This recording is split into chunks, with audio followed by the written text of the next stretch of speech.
Massinissa est un roi amazigh et le premier roi de la Numidie unifiée. Son nom a été retrouvé dans son tombeau à Cirta, l'actuelle Constantine, sous la forme consonique Msensen, qui veut dire leur seigneur. Fils du roi Gaïa, petit-fils de Zelalsan et arrière-petit-fils d'Ilès. Il est né vers 238 avant Jésus-Christ dans la tribu des Massiles et meurt début janvier 148 avant Jésus-Christ. À la mort de Gaïa, Massinissa, passant dans le camp de Rome en 203 avant Jésus-Christ, contribue à la capture et la victoire sur Syphax, roi des Massaïciles, par le commandant romain Gaius Lalius. Syphax est alors envoyé à Rome en tant que prisonnier où il meurt en 202 ou 203 avant Jésus-Christ. Et les Romains accordent au roi Massinissa le royaume de Syphax en remerciement de son aide. Il contribua largement à la victoire de la bataille de Zama à la tête de sa fameuse cavalerie numide. Jeunesse durant la Deuxième Guerre punique. Durant la Deuxième Guerre punique, Rome cherchait à se faire des alliés en Afrique du Nord. Syphax, roi des Massaïciles en Numidie orientale, cherchait à annexer les territoires de la Numidie orientale, dirigés par Gaïa, roi des Massiles. C'est ainsi que Syphax accepta 3 centuries romaines et se retourna contre Carthage. Carthage vint en aide à Gaïa, en échange de 5000 cavaliers numides sous le commandement du jeune Massinissa, âgé de 25 ans, à partir de 212 ou 211 avant Jésus-Christ. Massinissa rejoint les troupes carthaginoises avec son fidèle ami Laminius en Espagne jusqu'à l'automne 206 avant Jésus-Christ. Il remporta une victoire décisive contre Syphax et mena avec succès une campagne de guérilla contre les Romains en Ibérie. Les Carthaginois battus à Ilipa finirent par perdre leurs possessions en Méditerranée. Le général romain Scipion, qui avait commandé l'armée en Espagne, songeait à apporter la guerre en Afrique et s'assurer le soutien des royaumes numides. Il gagna l'amitié de Massinissa à partir de 206 avant Jésus-Christ, avec lequel il avait passé un accord en secret. Puis, il se rendit en Afrique pour tenter de convaincre Syphax de rester dans l'alliance. Mais le roi Massaïcile, ayant eu vent de l'accord avec Massinissa, s'était déjà rapproché de Carthage. Accession au trône. À la mort de Gaïa en 206 avant Jésus-Christ, son frère Ouesalcès lui succède. Marié à une Carthaginoise, nièce d'Hannibal, il bénéficie de l'appui des Carthaginois contre ses voisins et ses vassaux turbules. Mais Ouesalcès meurt et Capusa monte sur le trône. Usurpation. Capusa est immédiatement contesté par Metzoul, son cousin, issu de la fraction rivale de la branche régnante. Metzoul obtient des armes et des renforts de Syphax et s'attaque aux forces de Capusa. Le combat entre les deux clans donna la victoire à Metzoul. Capusa mourut en pleine bataille. Metzoul s'empara du pouvoir pour placer sur le trône Lacomazès, alors que, selon la tradition, le trône revenait à Massinissa. Carthage approuvait cette usurpation, scella alliance avec Metzoul et lui donna pour épouse la veuve d'Ouesalcès. Lutte. Massinissa apprit ces événements alors qu'il était en Espagne.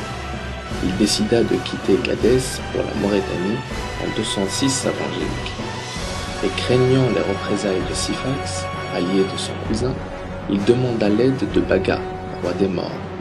Celui-ci lui offrit une escorte de 4000 hommes qui l'accompagna jusqu'aux limites de ses terres. Après avoir rassemblé 500 cavaliers parmi les siens et les fidèles partisans de la famille, il s'attaqua à ses adversaires. Lacomazès, qui s'apprêtait à quitter Thapsus, actuelle Tunisie, siège de son gouvernement pour se rendre à Cirta, afin de présenter ses hommages à Syphax, fut attaqué par Massinissa dans un défilé non loin de la ville. Vaincu dans cette embuscade, Lacomazès parvint néanmoins à prendre la fuite et à rejoindre Cirta. Cette victoire valut à Massinissa un afflux de partisans qui lui permirent de consolider sa position.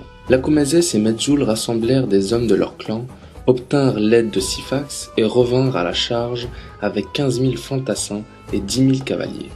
Malgré un nombre d'hommes bien moindre, Massinissa est encore victorieux et leur inflige une dure défaite. Battus et abandonnés par les leurs, Lacomazès et Metzoul se réfugient à Carthage, chez leurs beaux-parents. Massinissa occupa Thapsus, qui devint la capitale des Massilies. Afin de consolider son pouvoir, il mena une lutte efficace contre Carthage et prôna l'union de tous les Numides. À Lacomazès et Metzoul, il offrit de leur rendre leurs biens et la considération due à leur rang, s'ils revenaient dans leur patrie. Ceux-ci, rassurés quant à la sincérité de leurs cousins, quittèrent Carthage et le rejoignirent.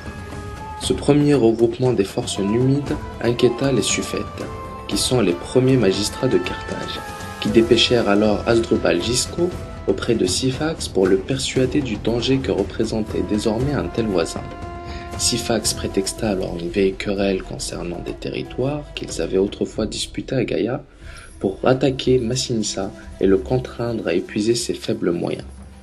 Massinissa accepta le combat, son armée fut mise en déroute, et Syphax s'appropria alors une partie du royaume massile.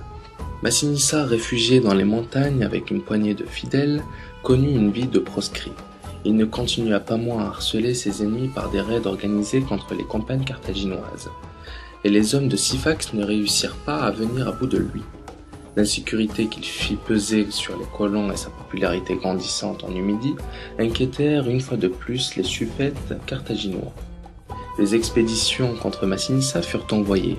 On le crut mort, mais une fois ses plaies cicatrisées, Massinissa revenait à la charge et marchait une fois de plus contre Syphax. Peu à peu, ses compatriotes le reconnurent, lui adressèrent leurs allégeances et lui offrirent les moyens dont il manquait. Récupération. Son royaume récupéré, Massinissa s'attaqua alors aux territoires voisins.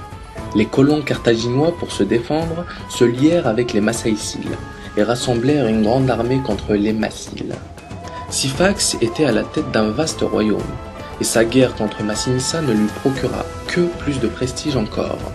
Satisfait de sa victoire, qui ne sera guère durable, Syphax s'accorde en d'autres mariages de la belle Sophonisbe et les territoires qu'ils avaient usurpés à Gaïa.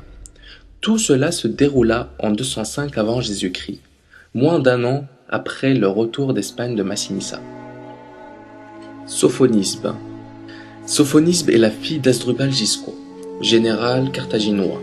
Célèbre pour sa beauté, elle épousa Syphax sur ordre de son père, afin de sceller une alliance entre Carthaginois et Numides. Elle fut auparavant fiancée à Massinissa. En juin 203 avant Jésus-Christ, suite à la défaite de Syphax et d'Hasdrubal à la bataille des Grandes Plaines face aux armées romaines, puis à la prise de Cirta par Massinissa, elle retrouva ce dernier qui l'épousa sur le champ, alors qu'elle devait finalement subir le sort des vaincus et être emmenée à Rome pour figurer au triomphe de Scipion.